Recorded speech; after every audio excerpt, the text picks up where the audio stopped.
suci, suci.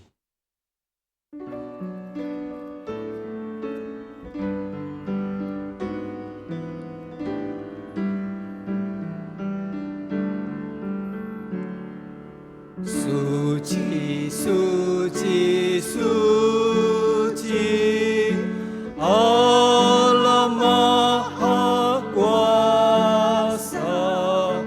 Kami dini hari memuji rahmat-Mu. Suci, suci, suci, Allah Maha Kasih, Allah Tritunggal, patut dipuji. Mandarin. Sencai, sencai, sencai, San Tu Qian Cheng Jing Bai, Ge Hua Li Jing Guan Fen Xian Bao Zuo Zi Qian,千万天使天尊，虔敬崇拜上主，非在而今在，永在万万年。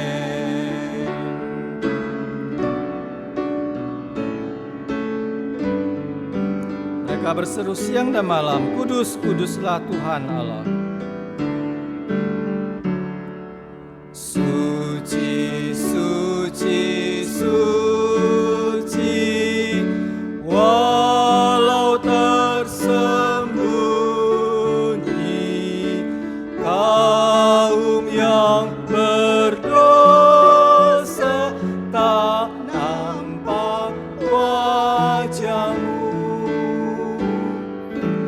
Hanya Kau yang suci, tiada terbandingi, kuasa sempurna, indah dan murni. Kebaktian ini berlangsung dalam nama Allah Bapa, Allah Anak, dan Allah Roh Kudus.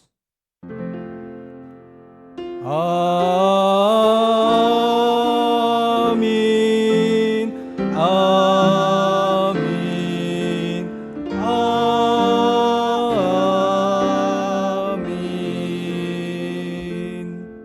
Tuhan beserta saudara. Jemaat persilakan duduk. Ayat pembuka pada pagi hari ini terambil di Amsal pasal 9 ayat 9, pasal 3 ayat 9 sampai 10. Muliakanlah Tuhan dengan hartamu dan dengan hasil pertama dari segala penghasilanmu. Maka lumbung-lumbungmu akan diisi penuh sampai melimpah-limpah, dan bejana pemerahanmu akan meluap dengan air buah anggurnya. Bapak Ibu, mari kita sama-sama masuk dalam doa pengakuan dosa. Kita akan sama-sama merenungkan dan mengaku dosa kita di hadapan Tuhan. Secara pribadi kita masing-masing berdoa, mohon pengampunan dosa dan kiranya Tuhan mengampuni kita.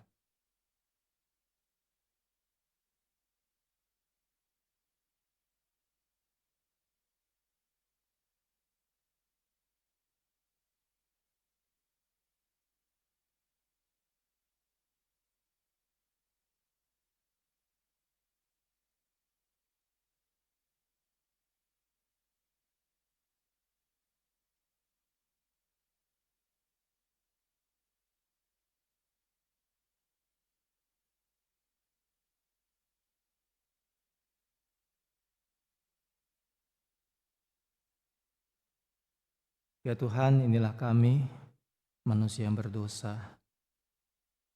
Karena kasih-Mu yang begitu ajaib, Engkau mengangkat kami dari lumpur dosa, masuk dalam hadirat Tuhan yang suci. Sesungguhnya Tuhan, kami sungguh tidak layak, namun Kau melayakkan kami karena darah-Mu yang kudus. Terima kasih untuk pengampunan Tuhan, ajar kami untuk boleh selalu setia. Dan biarlah Tuhan, Engkau menolong setiap kami, untuk segala sesuatu yang kami perbuat, biarlah kami boleh memperbuatnya untuk kemuliaan nama Tuhan. Hanya dalam nama Yesus Kristus kami berdoa. Amin.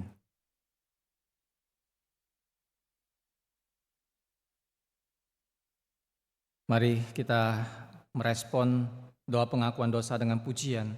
Adakah tempat baginya?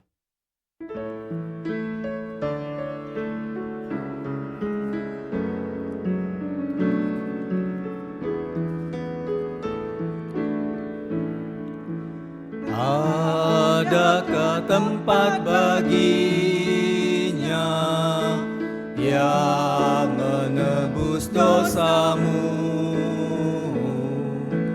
Ya ketuk pintu hatimu, maukah kau menerima Dia?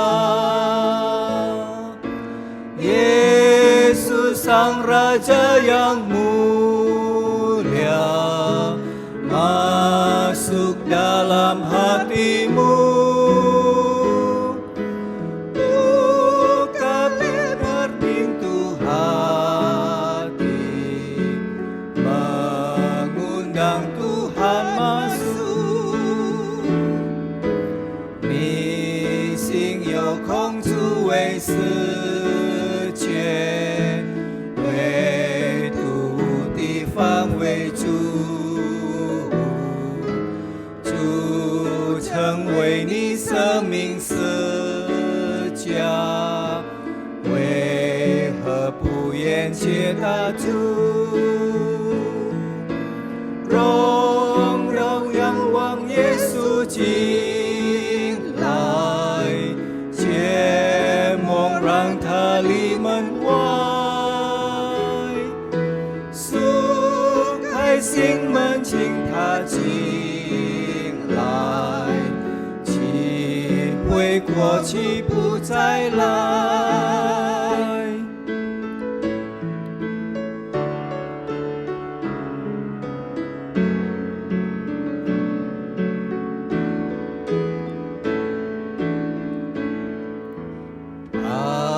？Adakah tempat baginya? Ia berseru padamu, terimalah Injilnya sekarang, esok kan terlambatlah.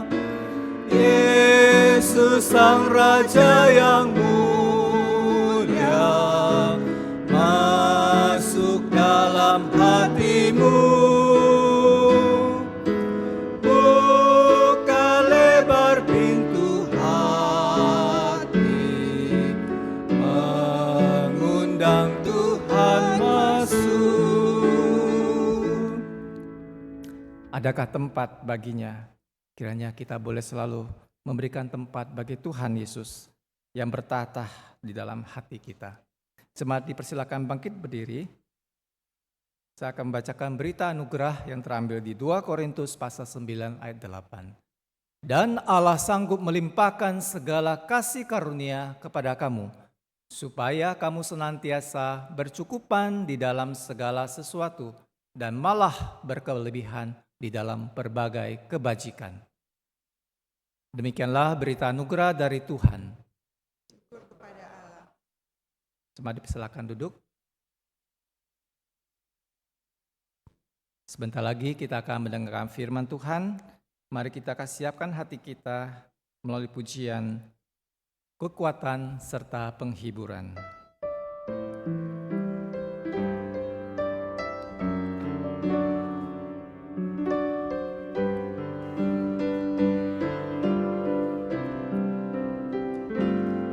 Kekuatan kekuatan serta penghiburan diberikan Tuhan padaku.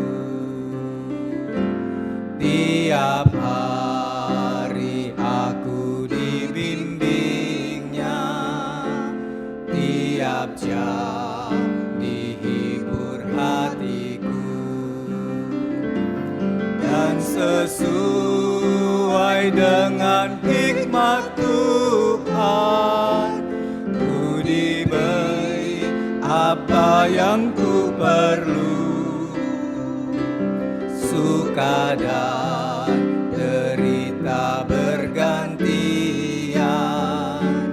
akan memperkuat imanku. 每一天主自己以我相信，每时刻之下各位怜悯，我国里安慰以担当，他的名是自己以全能，他保护他的儿女遮保，他的心必要成全之事，你的慈，你的力量也明。只是他向我应许。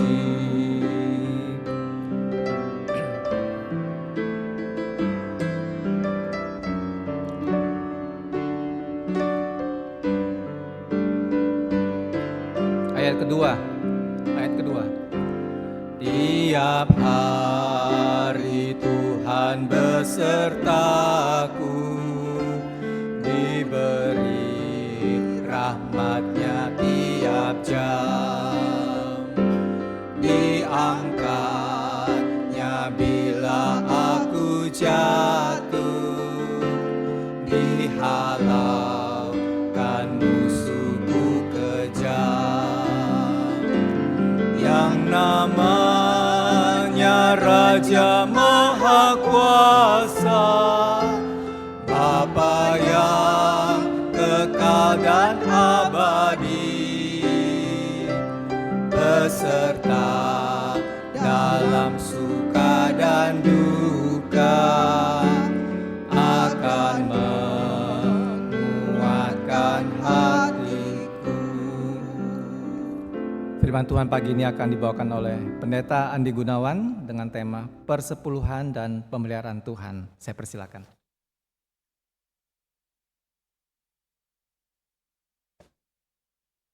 Mari kita masuk dalam doa. Ya Tuhan, terima kasih untuk hari baru Kau berikan. Sungguh besar anugerah-Mu, sungguh besar kesempatan demi kesempatan. Engkau terus menunggu kami untuk kami mendekat kepadamu, melakukan perintah-Mu, menghargai anugerah-Mu, mempertanggungjawabkan semua yang sudah Tuhan berikan kepada kami. Karena itu Tuhan, kami akan belajar firman-Mu. Sungguh-sungguh bukalah pintu hati kami, supaya firman Tuhan sungguh boleh menetralisir segala racun di dalam dunia yang selama ini memasuki pikiran dan perasaan kami. Berbicara kepada kami Tuhan, murnikan hati kami naikkan doa kami dalam nama Tuhan Yesus. Amin.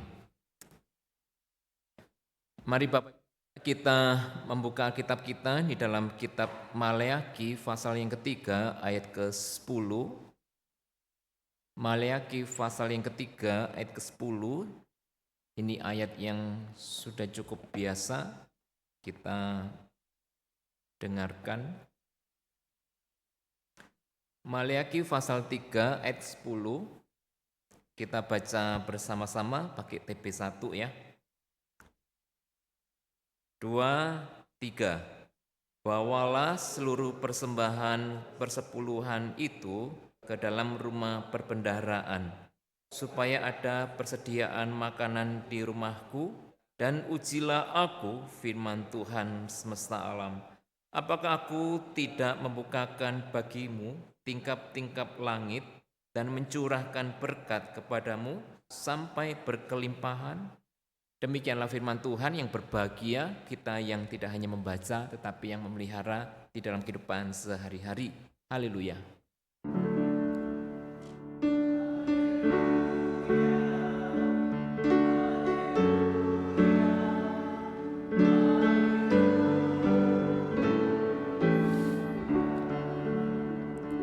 Selamat pagi Bapak Ibu saudara sekalian. Nah, saudara yang kasih Tuhan, ini hari yang boleh kita nikmati sebagai anugerah dari Tuhan. Dan selalu kita menghayati setiap anugerah itu adalah tanggung jawab kita kepada Tuhan. Nah, hari ini kita bicara tentang uang, saudara. Jadi begini, saudara, beberapa waktu belakangan yang lalu, saya itu beberapa hari itu nggak bisa tidur. Ini bukan ilustrasi, ini sungguhan terjadi, saudara. Saya beberapa hari itu nggak bisa tidur, lalu saya untuk pertama kali saya merasakan pengalaman dada ini sesak. Selama ini orang bilang, oh suka dada sesak, segala macam. Saya itu nggak bisa membayangkan. Tapi beberapa hari yang lalu mengalaminya. Saya pikir kenapa malam-malam kok kayak ada yang desek ya. Kemudian rupanya itu yang dinamakan GERD ya. Semacam itu salah satu gejala dari GERD. Orang mengatakan memang GERD itu salah satu bentuk stres yang tidak bisa dikelola dengan baik. Dan memang waktu itu memang saya beberapa hari nggak bisa tidur, mikirin uang, saudara. Tapi jangan salah paham, ini bukan uang saya, saudara. Ya, bukan uang saya selalu berusaha uang itu dikelola dengan baik. Hari ini terpenuhi, 10 tahun lebih juga terpenuhi dengan baik.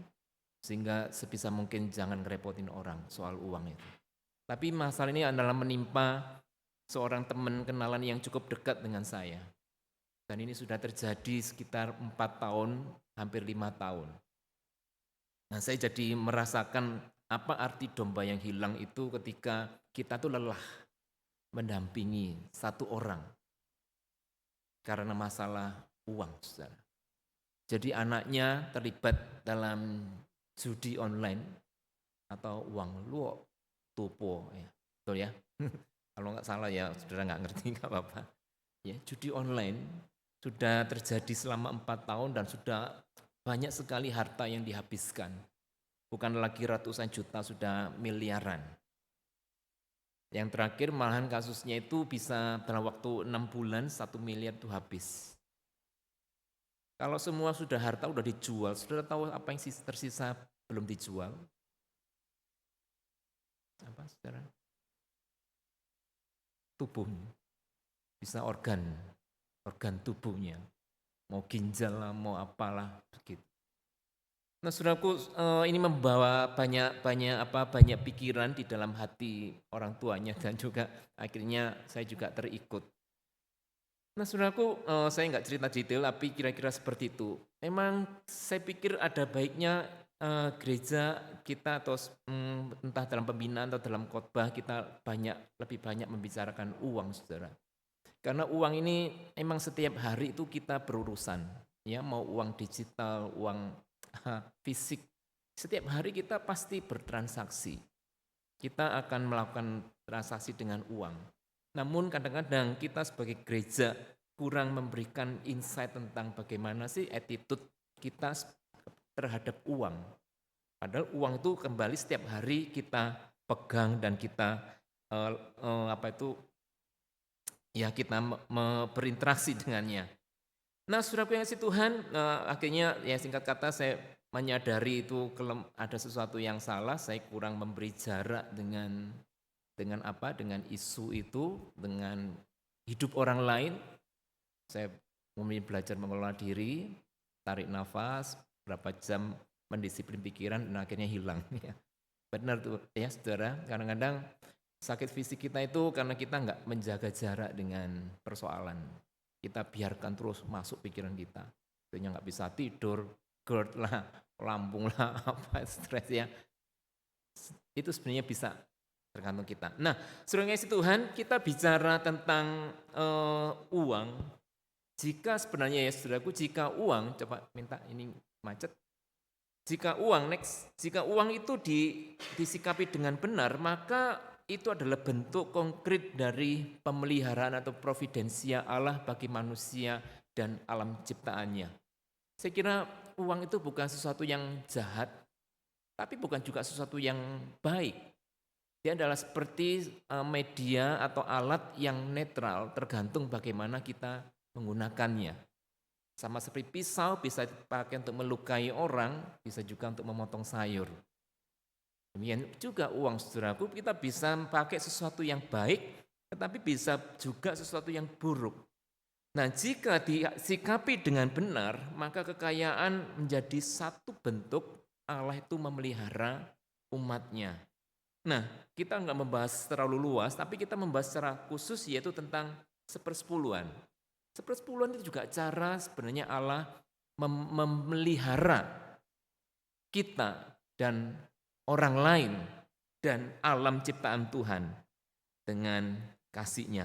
Nah, saudaraku, mari kita lihat, seringkali kita salah paham tentang sepersepuluhan. Next.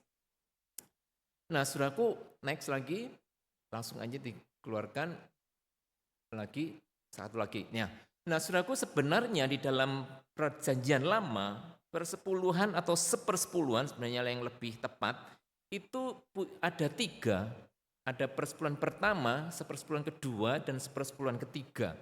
Yang pertama itu disebut the first state, itu masorison, itu diberikan pada orang Lewi. Lalu yang kedua disebut masor seni, itu diberikan untuk bait Allah. Dan yang ketiga, bait Allah ini termasuk untuk perayaan, untuk festival, untuk perayaan Paskah, hari raya Pondok Daun, hari raya yang lain. Ya. Kemudian masor ani ini adalah perpuluhan ketiga, diberikan kepada 3, yaitu pada janda, bukan duda, saudara ya, jangan salah, karena janda itu memang sangat rawan. Lalu anak yatim dan orang asing. 3 ini berhak mendapatkan tithe atau persepuluhan. Nah, 3 jenis perpuluhan ini diberikan dalam siklus 7 tahun masanya, ada 7 tahun. Tahun yang pertama itu diberikan, perpuluhan ini diberikan untuk perpuluhan yang jenis 1 dan jenis yang kedua. Ya, berarti untuk orang Lewi dan untuk perayaan Bait Allah.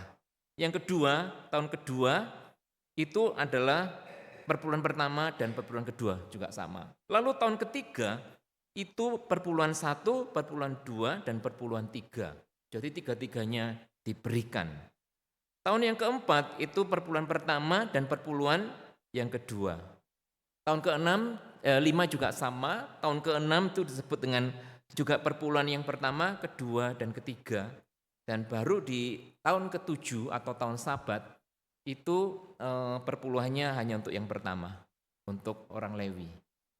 Nah, jadi saudara mungkin berpikir bahwa perpuluhan itu adalah 1/10. 1 tahun memberikan 1/10. Saudara salah. Dengan adanya 3 jenis sepersepuluhan itu, maka setiap tahun orang Israel itu memberikan persembahan. Saudara tahu berapa? Kalau saudara tahu akan kaget. Jumlah perpuluhan yang diberikan setiap tahun umat Israel itu adalah 25-33% dari seluruh penghasilan. Nah, ini yang seringkali kita sebagai orang Kristen hanya, oh ya perpuluhan 10%. Tapi dalam konteks Perjanjian Lama itu enggak seperti itu. Itu 25-33%. Belum lagi, next, ditambah ada satu lagi, ini gara-gara bangsa Israel memilih raja untuk memimpin bangsa Israel, akhirnya tagih lagi. 1/10 untuk raja. Ya, untuk raja, sehingga jumlahnya menjadi 35-43%. Saudara pikir itu jumlah yang besar atau kecil? Seluruh penghasilan saudara setiap tahun diambil 30%, itu besar atau kecil? Yang belum kerja mungkin enggak berpikir, mungkin mengira itu kecil ya, karena mungkin uang sakunya berapa ini ya. Tapi bagi kita yang sudah bekerja, itu jumlah yang sangat besar sekali. Jangankan 30%, saudara. 10% itu jumlah yang sudah sangatlah besar. Ya, makanya kita orang Indonesia nggak suka bayar pajak. Ya, karena pajak itu juga mengurangi penghasilan kita. Dan itu yang paling kita hindari. Nah, namun saudara, mari kita melihat ada apa di balik persentase yang begitu besar yang diatur oleh hukum Taurat. Mengapa enggak kecil-kecil saja? Mengapa sebesar ini? Nah, kita lihat. Karena ada 3 fungsi sepersepuluhan. Yang pertama, saudaraku, next. Nah, yang pertama adalah memelihara iman umat Allah. Next, sekali lagi dikatakan dalam Bilangan pasal 18 ayat 21 hingga 24 mengenai Bani Lewi, sesungguhnya aku berikan pada mereka segala persembahan perpuluhan di antara orang Israel sebagai milik pusakanya untuk membalas pekerjaan yang dilakukan mereka, pekerjaan pada kemah pertemuan. Nah, kita tahu bangsa Israel itu ada 12 suku, ada 1 suku yang kemudian diberikan privilege, hak istimewa melayani di bait Allah. Itu suku Lewi. Suku yang pada waktu peristiwa anak lembu emas, itu suku Lewi adalah suku yang paling radikal membela Allah dan mengikut Tuhan, sehingga mereka diberikan keistimewaan menjadi suku yang melayani di bait Allah. Mereka tidak punya ladang, mereka nggak punya rumah yang seperti suku-suku yang lain. Mereka tidak boleh bekerja. Sehingga bagaimana mereka hidup? Dengan cara umat Israel memberikan 1/10 kepada Bani Lewi. Ya, sehingga mereka bisa apa? Bani Lewi ini bisa melakukan pekerjaan mereka tanpa tanpa diribeti dengan saya harus cari uang lagi untuk istrinya, ya, untuk anaknya dan seterusnya. Ya, next. Jadi Bani Lewi adalah full timer yang fokus bekerja di bait Allah melayani kebutuhan rohani umat Tuhan di dalam pengajaran dan di dalam ritual. Mereka secara fokus mendedikasikannya. Dan mereka enggak lagi jam pagi sampai siang di kebun lalu melayani di bait Allah, enggak. Mereka secara full timer. Nah, ini membuat dedikasi mereka akan menjadi sangat besar sekali sehingga pelayanan kerohanian bagi umat Tuhan itu maksimal. Coba dibayangkan kalau umat Tuhan lagi cari imam untuk katakanlah memberikan persembahan kurban, terus imamnya lagi di ladang cari kodok misalnya gitu ya, atau di ladang lagi tanam padi dan seterusnya. Itu enggak jadi baik gitu kan. Nah, saudara kasih Tuhan, ini adalah fungsi kerohanian. Nah, next. Nah, alokasi persembahan untuk rohaniwan ini secara tidak langsung merupakan bentuk konkret Allah memelihara iman kita. Iman kita itu perlu dipelihara. Iman kita itu menjadi mati, busuk, itu bukan terjadi seketika. Tapi ketika kita biarkan aja, enggak dipelihara, enggak dijaga. Nah, bangsa Israel pernah mengalami peristiwa itu ketika umat Allah lalai memberikan 1/10 pada Bani Lewi. Sehingga para Bani Lewi ini bekerja di ladang, lalu bait Allah terbengkalai, tidak ada pelayan di sana, umat Israel mau mendengarkan ajaran, mau melakukan ritual itu enggak bisa. Akhirnya kacau tatanan yang Tuhan sudah berikan. Nah, sudah ngasih Tuhan next. Maka kita sebagai gereja atau GKI menghayati pemeliharaan iman umat dengan cara memelihara kehidupan para rohaniwan, yaitu kami ini ya, para juantau, para mukse yang melayani di gereja sebagai rohaniwan. Ya, itu yang menjadi spirit dari GKI. GKI ya, walaupun saudara bukan penatua dan diaken, saudara harus tahu, baru memahami bahwa kami sebagai rohaniwan itu sebagai orang yang secara full timer melayani kebutuhan iman Bapak Ibu Saudara. Sehingga Bapak Ibu Saudara kebutuhan imannya boleh tercukupi melalui guidance atau bimbingan dari kami dan pengajaran dan lain-lain. Sehingga bisa tercukupi dengan baik. Nah, makanya di GKI kita tidak mengenal istilah memberikan gaji. Ya, itu yang mungkin zaman dulu ya. Zaman dulu majelis merasa menggaji. Seperti seorang pengusaha menggaji karyawannya. Kalau pakai istilah menggaji, maka itu tidak sesuai dengan spirit penghayatan tentang pemeliharaan iman. Karena kalau menggaji, maka itu jadi karyawan. Betul? Yang digaji adalah karyawan yang menggaji. Sehingga spirit pemeliharaan iman itu nggak akan ada kalau dalam konsep gaji menggaji. Nah, saudara, itu yang kita bisa hayati bersama. Maka mari kita memberikan penghargaan apa yang menjadi kebutuhan dari para rohaniwan itu boleh tercukupi. Namun saudaraku, GKI tidak memberikan pemahaman bahwa sepersepuluhan itu dengan secara begitu saja diberikan pada pendeta ya, seperti misalnya dari teman-teman kita dari denominasi yang lain ya. Kalau Bapak Ibu pernah datang sebuah gereja lain, itu ada 3 kotak ya. Kotak misalnya kotak untuk rutin gereja, lalu kotak untuk diakonia, dan satu lagi kotak untuk pendetanya. Nah, ada yang seperti itu, dan saya pernah lihat ya, yang kadang kotak untuk pendetanya paling besar. Tapi itu bukan GKI, saudara. GKI enggak berpikir, enggak mengelola dengan cara seperti itu. Nah, saudara, yang kedua adalah fungsi menjaga keseimbangan sosial.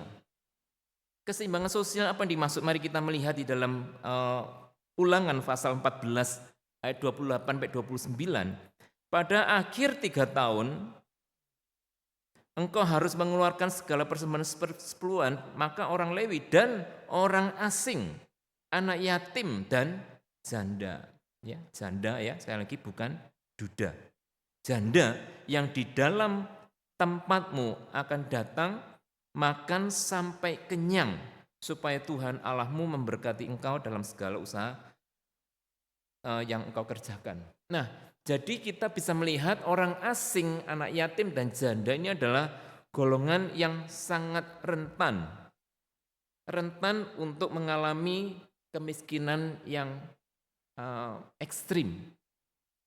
Saudara, orang miskin itu terbiasa hidupnya susah, sehingga mereka seringkali berhutang.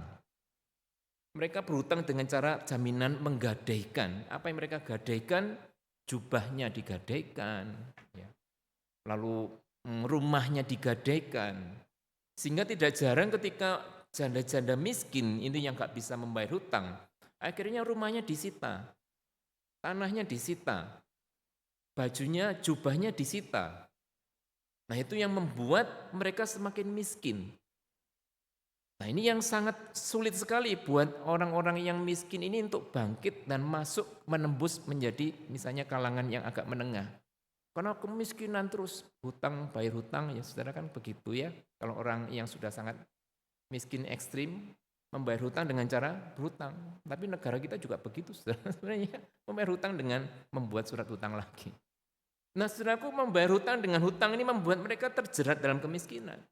Maka kemudian banyak aturan, seperti salah satunya ada tahun penghapusan hutang atau tahun Yobel.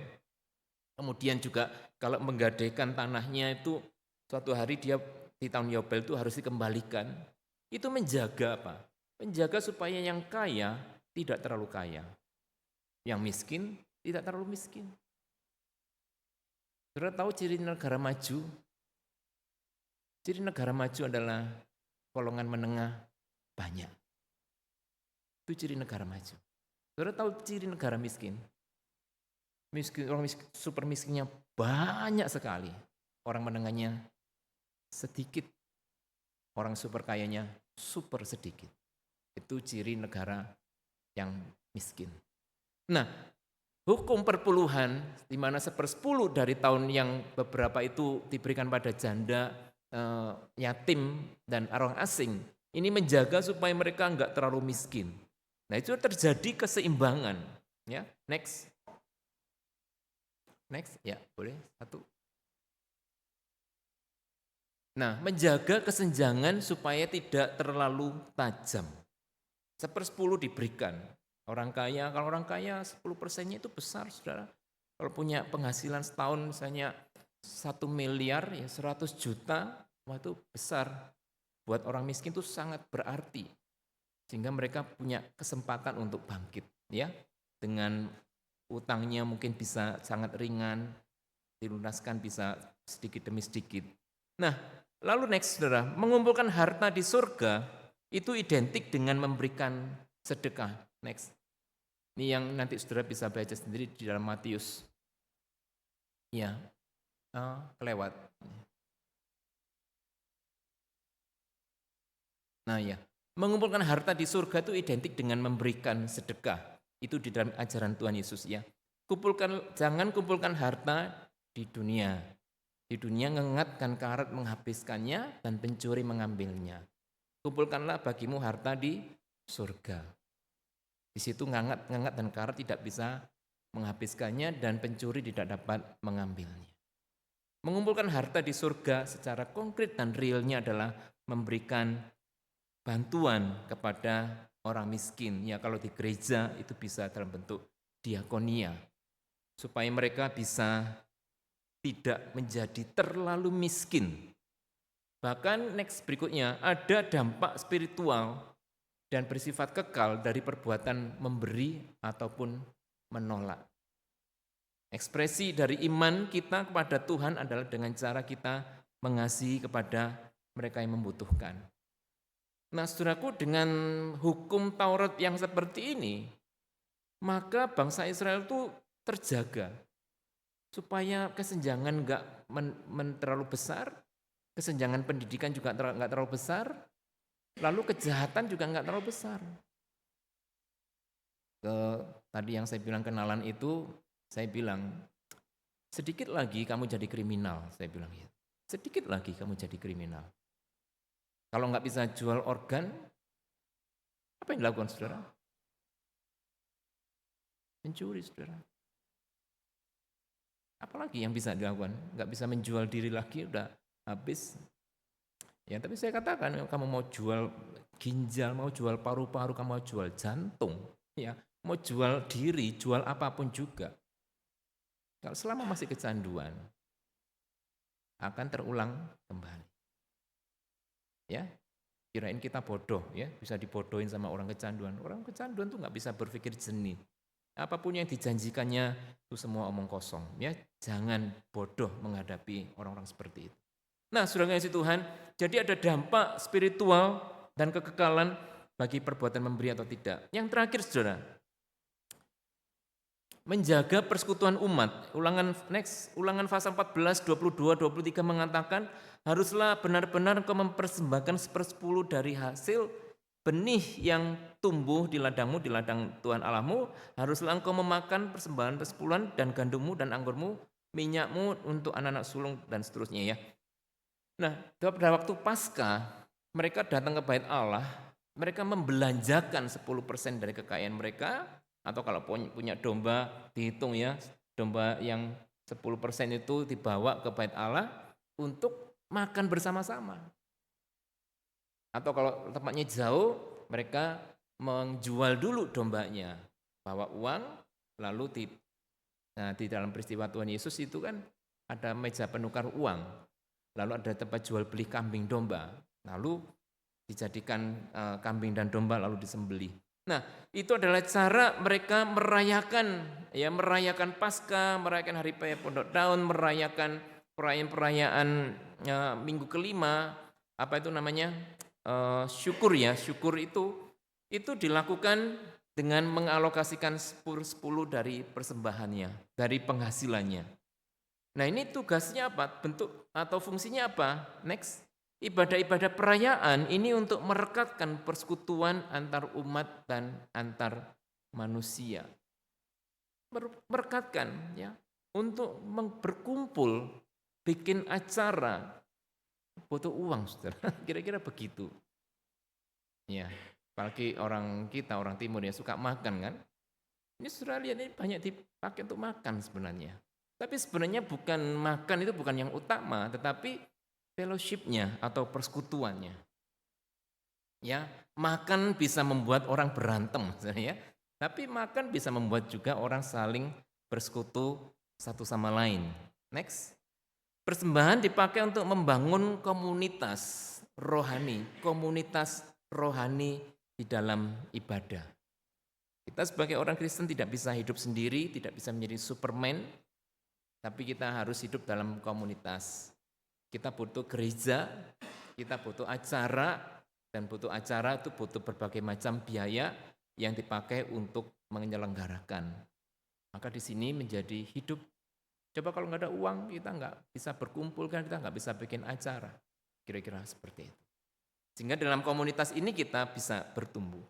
Nah, coba di bagian akhir ini saya coba gambarkan fungsi dari sepersepuluhan menjadi 3. Yang pertama adalah untuk pemeliharaan iman, kemudian untuk keseimbangan sosial, dan ketiga adalah untuk persekutuan. Ya, kalau saya singkat, 3 fungsi sepersepuluhan itu fungsi pertama adalah fungsi ritual, fungsi spiritual, yang kedua fungsi sosial, dan yang ketiga fungsi komunal. Itu pemakaian dari persembahan sepersepuluhan. Sehingga umat Tuhan itu terpelihara, perutnya tetap kenyang, ya, imannya terjaga, dan punya komunitas. Nah, saudara kasih Tuhan, ini yang menjadi kesimpulan dari perpuluhan itu. Nah, saudara kasih Tuhan, perpuluhan juga menjadi satu cara, entahkah 1/10 atau apapun istilahnya, menjadi cara kita itu melepaskan diri dari ikatan. Kalau Bapak Ibu lihat di Lukas itu adalah Injil yang dituliskan oleh Lukas kepada seorang yang kaya, seorang bangsawan, tidak tahu namanya. Dan di dalam Injil Lukas, itu saudara lihat banyak sekali kisah-kisah yang menggambarkan bicara soal uang dan soal orang miskin. Kalau Injil dituliskan pada orang kaya, dan isi dari Injil itu adalah banyak kisah orang miskin, kira-kira saudara berpikir seperti apa? Nah, ini ketika saya mempelajari hal ini, saya menemukan satu hal. Bukan orang miskin membutuhkan orang kaya, tapi orang kaya membutuhkan orang miskin. Kenapa orang kaya membutuhkan orang miskin? Orang kaya membutuhkan orang miskin untuk membebaskan dia dari belenggu. Orang kaya bisa menjadi sangat kaya dan terbelenggu dengan kekayaannya dengan cara dia mencuci uang. Tapi kalau dia bisa membebaskan belenggu dari belenggu kekayaannya, maka dia bukan dengan mencuci uang, ataupun kadang mencuci uang dengan cara berdonasi. Ya memang bisa aja ya, orang motivasinya macam-macam. Tapi sebenarnya saudaraku, kita memberi itu membuktikan sebagai exercise, sebagai latihan. Ini loh, saya ini nggak dibelenggu oleh uang. Saya kasih 1 juta dan saya nggak merasa sampai seperti apa-apa. Itu adalah exercise, ya, melatih. Jadi kalau kita punya anak-anak sudah mulai remaja, Bapak Ibu ajari anak-anak juga belajar melatih bahwa anak-anak kita itu enggak merasa uang itu hanya menjadi miliknya. Cara melatih anak itu menghayati uang itu, dia tidak dibelenggu oleh uang, adalah dengan memberi. Ya. Memberi itu punya dampak yang sangat besar. Dilatih sedikit demi sedikit, maka anak bisa menghayati dan tidak terus memikirkan bahwa uang itu adalah miliknya. Nah, saudaraku, itu adalah satu cara bagaimana kita bisa melepaskan belenggu kita dari mamon. Ya, jadi bukan hanya orang miskin membutuhkan orang kaya juga membutuhkan orang miskin. Nah, saudara yang kasih Tuhan, kiranya bagian firman Tuhan ini boleh menjadi berkat bagi kita. Kita kembalikan kepada Bapak Ibu Saudara, sebagaimana Bapak Ibu memberikan persembahan kepada Tuhan. Banyak hal yang bisa kita perdebatkan di dalam isu persepuluhan.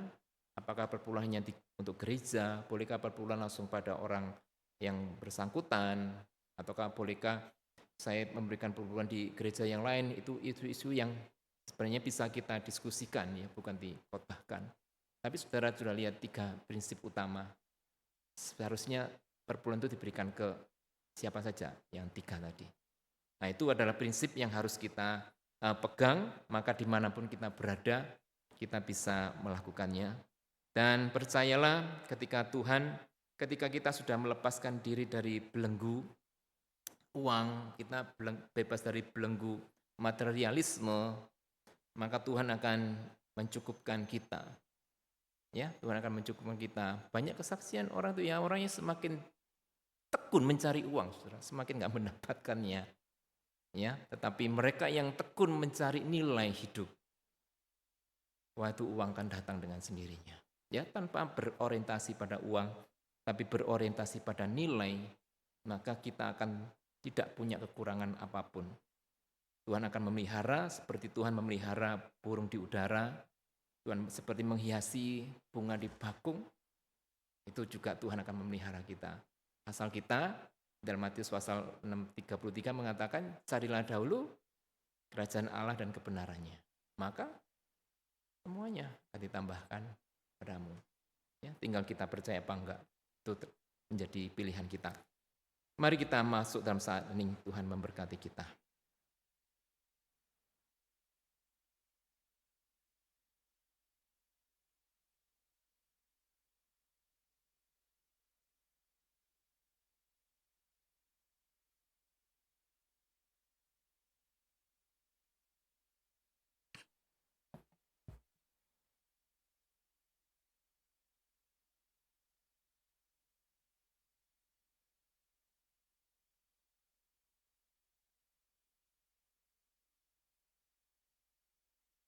Bapak Ibu, kita bersyukur atas firman Tuhan yang sudah diberitakan.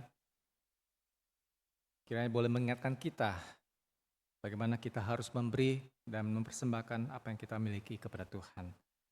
Kita akan masuk ke dalam pengakuan iman rasuli. Saya undang Bapak Ibu bangkit berdiri. Kita akan sama-sama mengiklarkannya terlebih dahulu dalam bahasa Mandarin, kemudian bahasa Indonesia. Setu Xing Jing, 我信上帝全能的父，创造天地的主。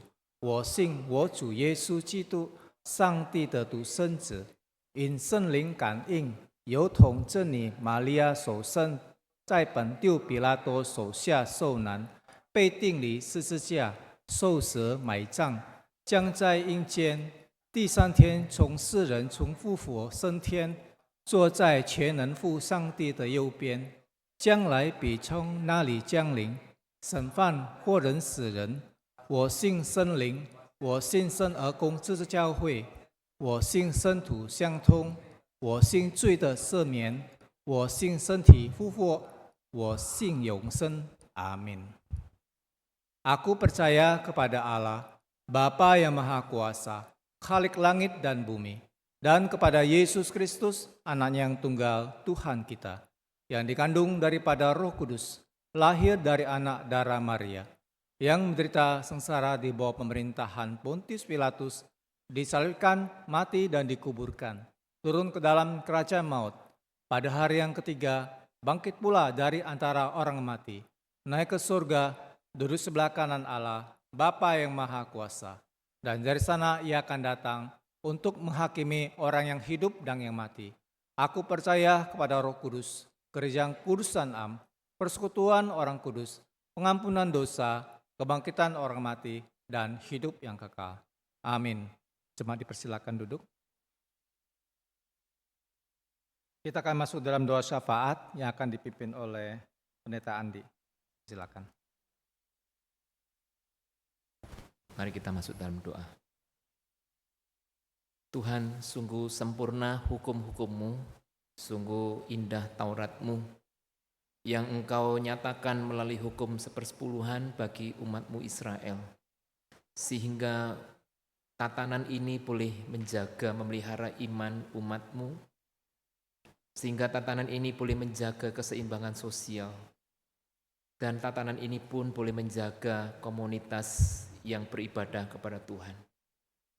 Kiranya Tuhan ini boleh kami resapi, hayati di dalam keseharian kami, baik dan secara khusus di dalam gereja kami. Di dalam gereja kami ada rohaniwan, ada kebutuhan-kebutuhan. Kiranya Tuhan tolong supaya kami umat-Mu boleh diingatkan tentang apa yang menjadi tugas dan tanggung jawab kami.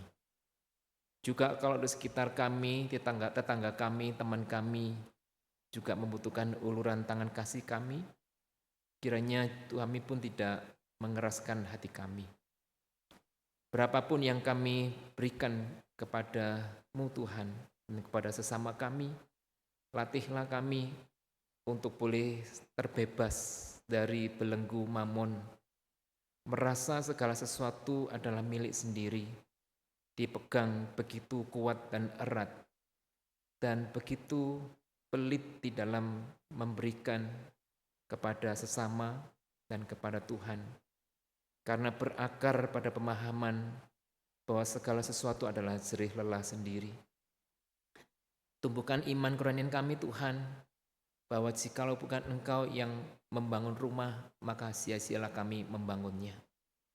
Jikalau bukan Tuhan yang memberkati usaha kami, bisnis kami, maka sia-sialah hasil kami. Dan jikalau bukan Tuhan yang memberkati pekerjaan kami di marketplace, sia-sia juga kami mendapatkannya. Karena semuanya justru akan menjadi belenggu demi belenggu yang memenjarakan jiwa kami, yang menyiksa kami, yang membuat kami lupa akan Tuhan dan sesama.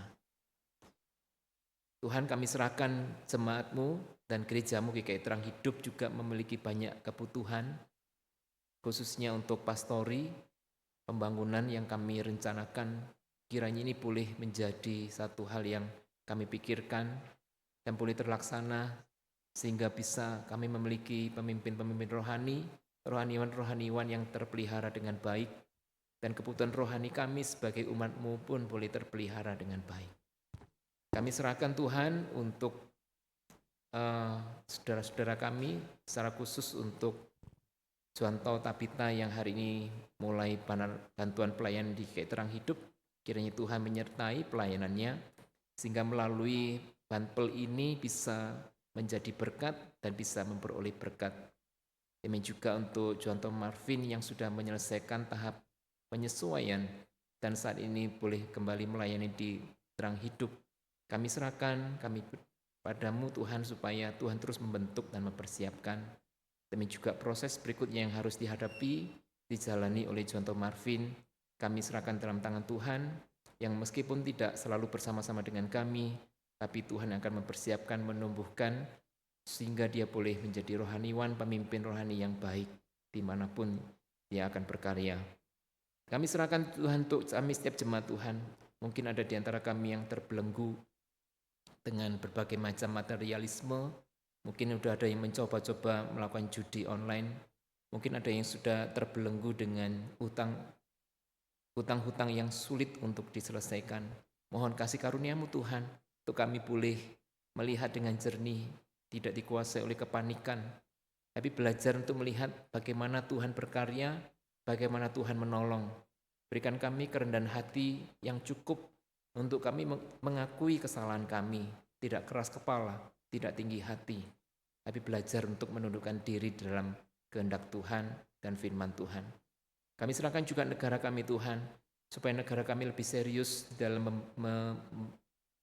memberantas banyak sekali situs-situs judi online yang tersebar di seluruh Indonesia ini, yang dengan mudah diakses oleh anak-anak kecil, anak-anak remaja, bahkan sampai lansia. Kiranya Tuhan berikan kemampuan buat pemerintahan kami untuk serius, sehingga ini tidak terus-menerus menjadi problem. Banyak sekali anak-anak di negeri kami yang mendatangkan kesusahan bagi banyak orang, kejahatan, bahkan pembunuhan. Kami mohon Tuhan, tolong Tuhan sadarkan, berikan keseriusan.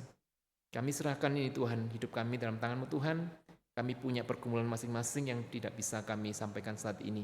Namun Tuhan tahu, Tuhan menyertai menolong kami, supaya setiap jalan kehidupan ini Tuhan percayakan pada kami boleh jalani bersama dengan Tuhan. Inilah doa kami Tuhan, doa syafaat kami. Kami naikkan hanya di dalam nama Tuhan kami, Yesus Kristus, yang mengajarkan kami berdoa.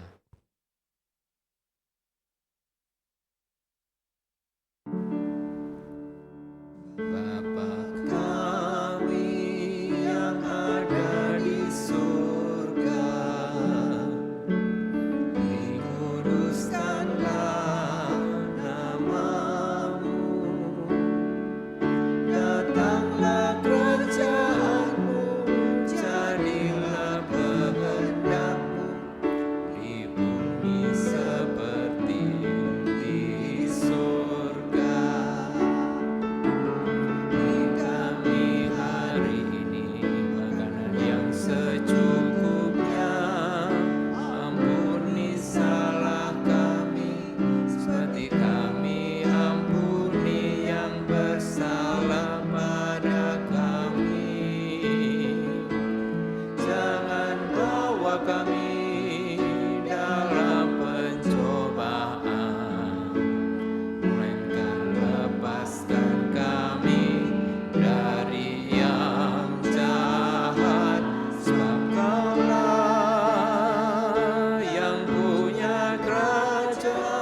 Bapak Ibu, kita akan masuk dalam persembahan. Saya akan membacakan nas persembahan yang terampil di Filipi pasal 4 ayat 19. Allahku akan memenuhi segala keperluanmu menurut kekayaan dan kemuliaannya dalam Kristus Yesus. Kita akan menyanyikan pujian persembahan, Ku mau serahkan semua milikku.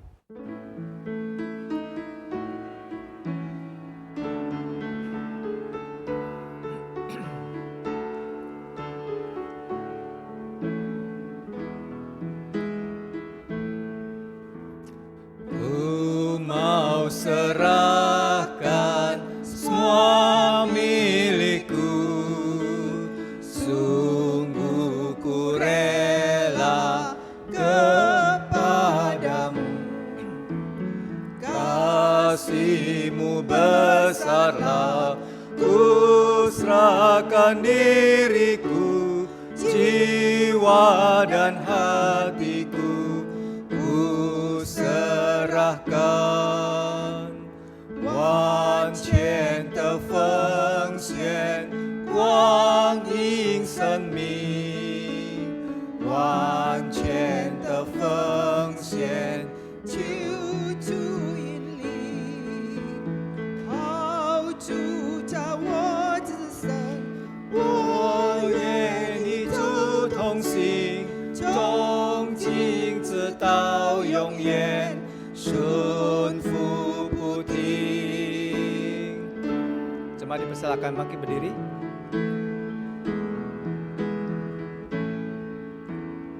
Ku mau serahkan semua hartaku, semuanya ini, oh terimalah. Kau telah menebusku, ku mau memuji-Mu, ku serahkan milikku semuanya. Mari kita masuk dalam doa syukur. Bapa Surgawi, sungguh kami bersyukur Tuhan untuk setiap kali kami boleh hadir di tempat ini. Kami boleh memuji Tuhan, kami boleh mendengar firman Tuhan, dan kami boleh bersekutu bersama saudara kami yang lain.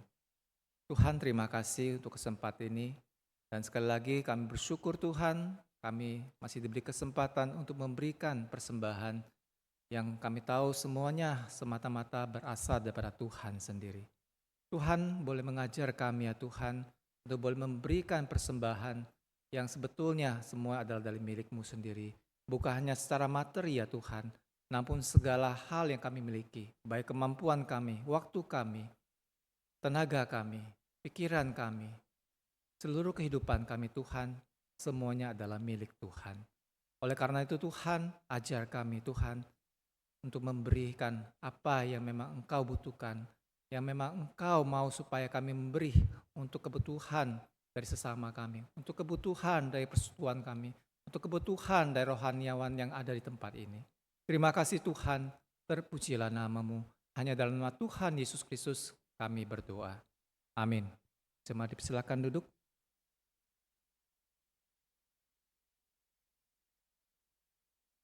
Ya, saya akan membacakan beberapa warta jemaat.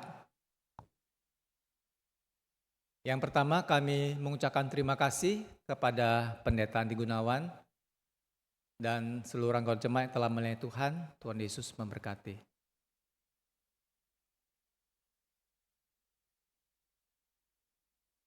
Tema kita untuk minggu depan, tanggal 28 September, yaitu Septembernya adalah bulan persembahan. Jadi kita punya tema semuanya bertopik pada mengenai persembahan. Jadi temanya untuk minggu depan adalah ujilah aku dalam pemberianmu. Minggu ini setelah selesai ibadah pemuda remaja akan diadakan rapat majelis, jadi dimohon kehadiran seluruh majelis.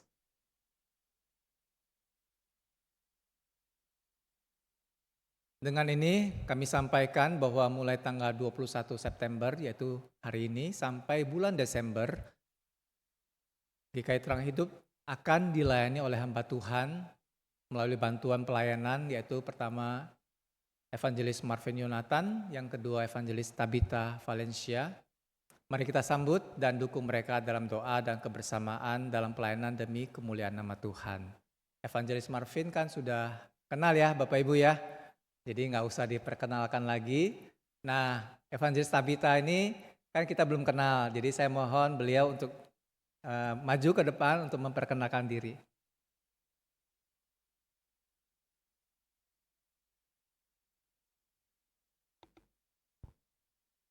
Shalom Bapak Ibu sekalian. Perkenalkan, nama saya Tabitha Valencia.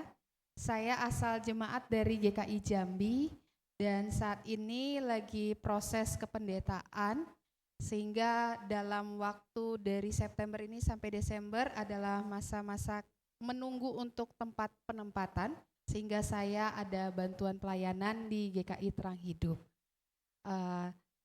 Kiranya setiap kita bisa sama-sama saling melayani dan juga saling bekerja sama selama bulan September dan Desember, dan setelah itu pun kita tetap bisa saling sama-sama melayani di dalam klasis periangan.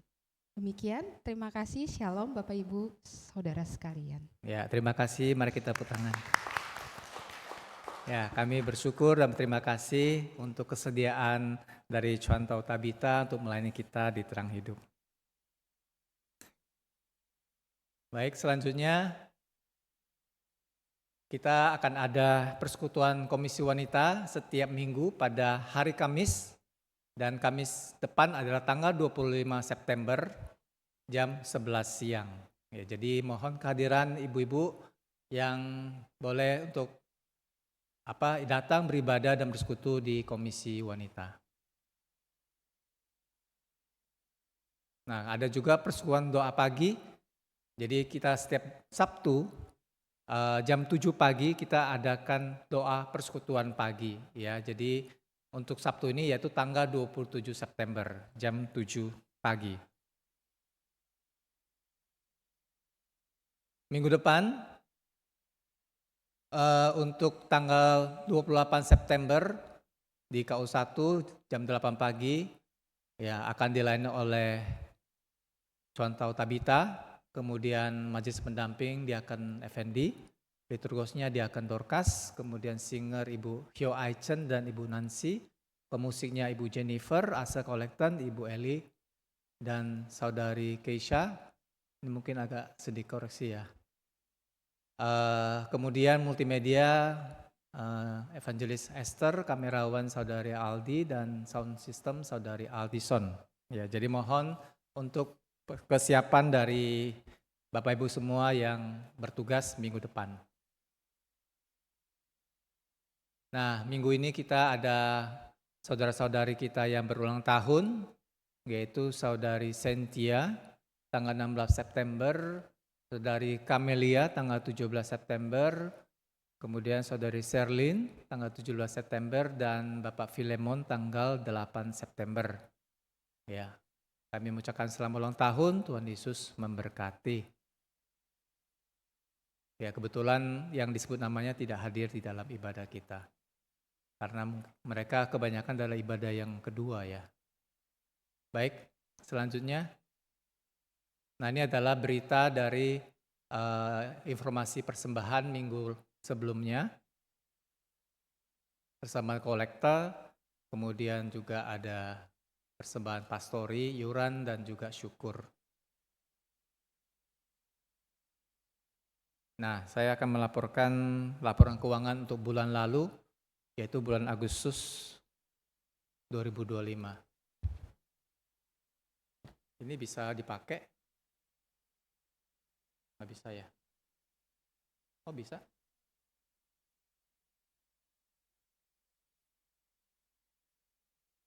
Oke. Maaf, saya akan lihat di sini ya, karena di sana buat saya matanya terlalu kecil. Jadi penerimaan bulan Agustus, kita pada bulan Agustus kita menerima total sekitar 67.300.000 sekian ya. Dan ini Bapak Ibu bisa lihat sendiri dari persembahan kolektor, kemudian persembahan persepuruhan, persembahan syukur bulanan, ya, maupun kolekte kebaktian lain-lain ya. Nah, kita bisa lihat di sini juga ada yang lain-lain. Ini sebetulnya ada refund atau pengembalian daripada komisi-komisi prosatanya yang mungkin ada sisa dan kemudian dikembalikan ya. Jadi di sini kita bisa lihat totalnya adalah 67.300 sekian. Nah, bulan lalu ini ada perbandingannya ya. Ya, bulan lalu memang kita puji Tuhan menerima cukup besar karena ada persembahan HUT gereja. Ya, ini persembahannya adalah persembahan event-event khusus kita. Jadi ini persembahan HUT gereja. Ya. Kemudian selanjutnya, nah ini ada pengeluaran kita. Pengeluaran kita cukup besar bulan ini juga. Bulan lalu ya. Bulan lalu di Agustus total 94.100 sekian. Ya, kalau kita banding bulan Juli ya sekitar 90-an juga ya, tapi lebih besar dari bulan lalu. Kenapa? Ini yang saya highlight ya. Jadi viatikumnya dibandingkan bulan lalu hampir 2 kali lipat, karena viatikum pada bulan Agustus kita ada 5 minggu, ya, dan kebetulan bulan Agustus kita tidak ada hamba Tuhan, jadi memang kita harus memberikan viatikum kepada pembicara luar ya. Jadi besar. Kemudian yang saya highlight juga ada di Komisi Pemuda Remaja, dan ini adalah untuk ada camp pemuda ya. Jadi kita kemarin baru sekitar 2 minggu lalu kita ada camp pemuda 1 hari 2 hari 1 malam ya di di mana ya? Di Sentul ya, di Sentul. Kemudian juga ada pekan olahraga di Klasis ya. Jadi ini ada biayanya. Kemudian juga ada biaya transportasi yang cukup besar bulan Agustus ya dibanding bulan sebelumnya, karena kita ada pergantian ban mobil dan juga ganti oli ya. Nah, ini juga lumayan. Kemudian juga biaya pemeliharaan inventaris gereja. Dan ini juga cukup besar karena kita ada membayar asuransi mobil ya, 2 mobil. Jadi kita asuransi mobilnya jatuh tempo, jadi kita melanjutkannya 2 mobil ini. Dan terakhir ini adalah pengeluaran 4 juta untuk pembangunan pastori. Jadi kemarin sudah ada sedikit kemajuan ya untuk rencana pembangunan pastori kita di lantai atas. Kemarin sudah kita minta kontraktor untuk bongkar plafonnya untuk melihat struktur bangunan kita yang akan kita bangun di atasnya. Jadi kita bisa tahu balok-balok yang ada di atasnya sehingga kita bisa membuat denah yang akan kita bangun pastori di atas ya. Nah, denahnya sudah diberikan draftnya, dan kemudian kita akan coba rapatkan nanti untuk kita putuskan, dan setelah itu kita akan ajukan izin. Nah, kita doakan semoga izin bisa keluar dan dari situ kita bisa bangun ya. Selanjutnya, nah ini adalah detail dari perpuluhan. Ini siapa saja yang memberikan, juga syukur dan iuran anggota ya. Nah ini Bapak Ibu bisa lihat sendiri, kalau Bapak Ibu merasa sudah memberikan perpuluhan, syukur atau iuran anggota tapi kodenya atau namanya tidak tercantum, mohon bisa informasikan ke saya ya. Bisa jadi saya kelewat gitu ya. Nah, selanjutnya ini adalah list iuran anggota yang aktif ya. Ini cukup kecil ya, tapi saya udah minta TU untuk menempelkan di mading kita. Jadi Bapak Ibu bisa lihat Bapak Ibu iuran anggotanya sudah sampai pembayarannya sampai bulan keberapa gitu ya. Dan ini memang untuk yang anggota aja. Jadi kalau yang masih simpatisan tidak perlu memberi gitulah ya. Dan sebulan hanya 20.000 ya. Nah, ini kita bisa lihat ya grafik perpuluhan kita. Ya, bulan Agustus masih sesuai target ya, lebih kurang ya. Ya, ini jumlah orang yang memberikan 21 orang, ya sekitar 20% lah ya dari jemaat kita. Kita bersyukur perpuluhan kita masih boleh bilang 3-4 bulan terakhir ini masih lumayan oke, di atas rata-rata. Kemudian selanjutnya, nah tapi kalau kita lihat perbandingan yang perpuluhannya dengan tahun sebelumnya ya, berarti kan misalnya tahun ini kan 2025, 2025 ya, tahun sebelumnya 2023, 2024. Jadi kita bisa lihat ya, jadi garis merah ini adalah tahun sebelumnya. Jadi kita bisa lihat, wah terus turun.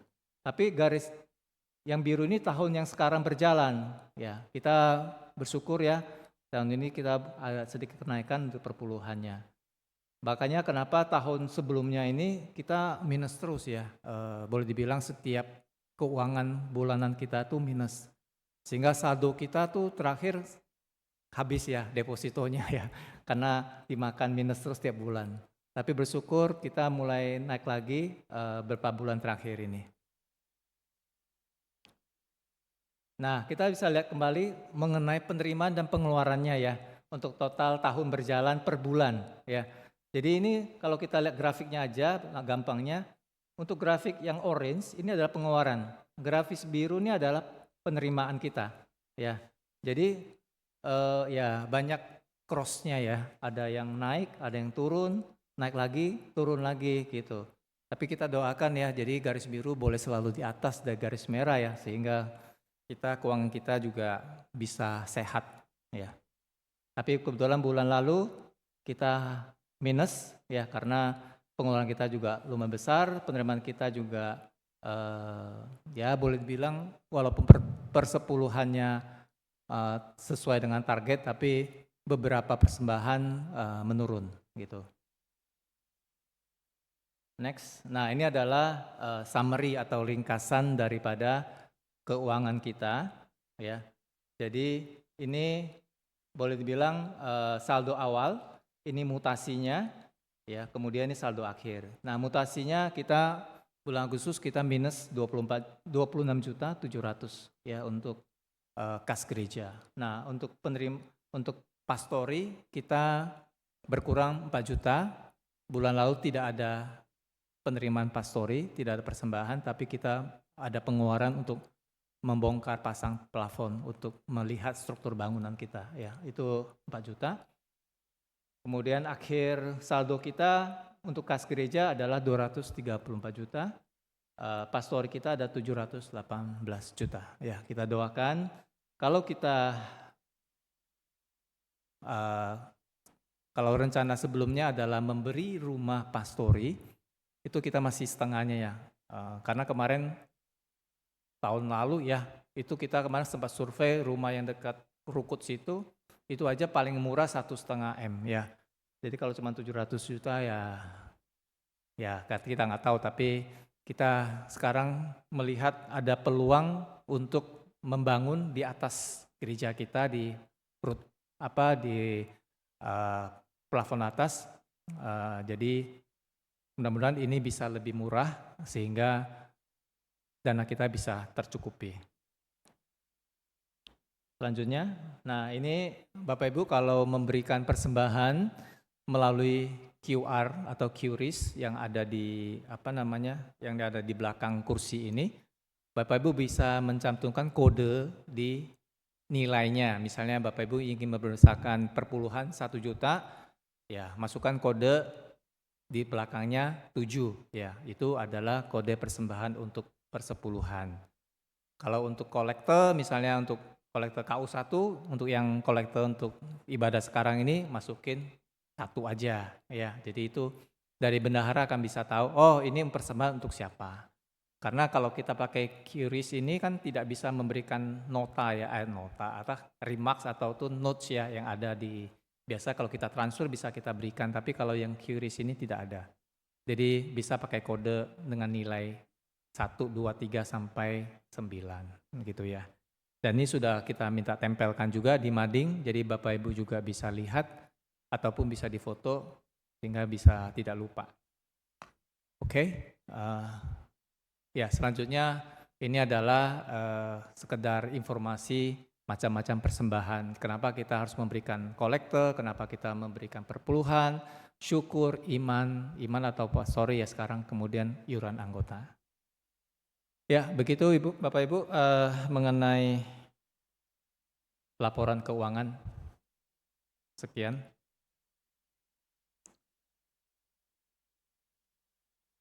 Selanjutnya ada ruang kesaksian yang saya buka. Apakah Bapak Ibu ada yang mau bersaksi? Atau mau merespon firman Tuhan yang barusan didengar tadi?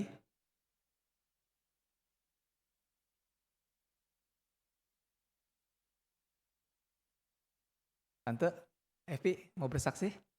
Oh enggak, tadi angkat tangan begini. Oke, kalau nggak ada nggak apa-apa. Minggu depan akan dibuka lagi dan kalau ada dipersiapkan ya. Baik, kita akan mengakhiri ibadah kita dengan pujian pengutusan. Kita sama-sama bangkit berdiri. Kita akan menyanyikan nyanyian pengutusan dan kemudian doa berkat dan pengutusan oleh Pendeta Andi.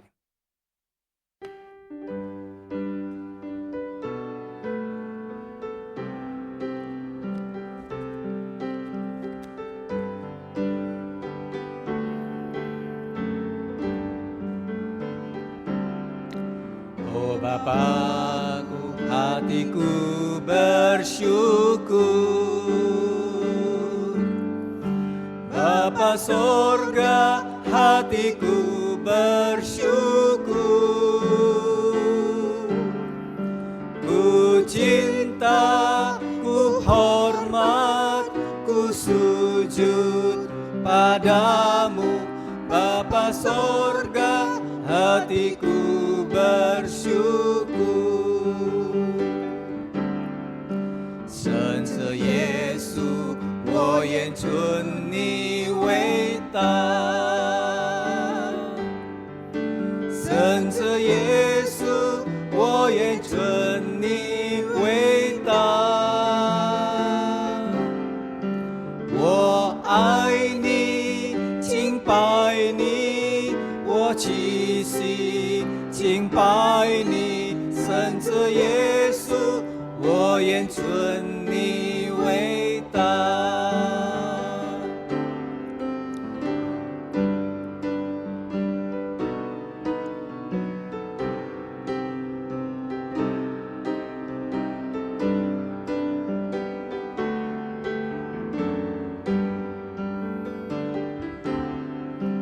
Roh Kudus menghibur hatiku. Roh Kudus menghibur hatiku. Ku cinta, ku hormat, ku sujud padamu. Roh Kudus menghibur hatiku. Jemaat yang dikasihi Tuhan dan mengasihi Tuhan, tiba saatnya kita meninggalkan tempat ibadah kita, memasuki ibadah kita di dalam keseharian kita, dan terimalah berkat-Nya. Kiranya kasih karunia dari Yesus Kristus, anugerah dari Allah Bapa, dan kiranya persekutuan dengan Roh Kudus memberkati, menyertai, mengajar kehidupan saudara dari sekarang sampai selama-lamanya. Haleluya.